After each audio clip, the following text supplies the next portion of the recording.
પેરુમાં 7.2ની તીવ્રતાનો ભયાનક ભૂકંપ, સુનામીનું એલર્ટ। દક્ષિણ અમેરિકાનો દેશ પેરુ આજે ધરતીકંપના તીવ્ર આંચકાથી ધ્રુજી ઉઠ્યો છે। રિક્ટર સ્કેલ પર તેની તીવ્રતા 7.2 માપવામાં આવી હતી। ભૂકંપનું કેન્દ્ર પેરુના પશ્ચિમમાં આવેલા એટિક્યુપાથી 8 કિલોમીટર દૂર ચાલા ખાતે રહ્યું। હજુ સુધી પેરુની સરકારે જાનમાલના નુકસાન અંગે કોઈ સત્તાવાર માહિતી આપી નથી, પરંતુ સુનામીને લઈને એલર્ટ જારી કરવામાં આવ્યું છે। યુએસ જિયોલોજિકલ સર્વેએ જણાવ્યું હતું કે શુક્રવારે સવારે બરાબર 11:06 મધ્ય પેરુના દરિયાકાંઠે 7.2 તીવ્રતાનો ભૂકંપ આવ્યો હતો, જેમાં કેટલાક દરિયાકાંઠાના વિસ્તારોમાં સુનામીના મોજા ઉછળવાની શક્યતા છે। જોકે હજુ સુધી પેરુની સરકારે જાનમાલના નુકસાન અંગે કોઈ સત્તાવાર માહિતી આપી નથી, પરંતુ સુનામીને લઈને એલર્ટ જારી કરવામાં આવ્યું છે। 7.2ની તીવ્રતાના આ જોરદાર ભૂકંપના આંચકા પેરુના રાજ્યોમાં અનુભવાયા છે।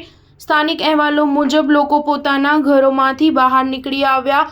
રસ્તાઓ પર જ્યાં વાહનો ચાલી રહ્યા હતા ત્યાં ડરના માર્યા તે જ સ્થળે થંભી ગયા। સ્ટાર ન્યૂઝ 7 હંમેશા સચ્ચાઈની સાથે।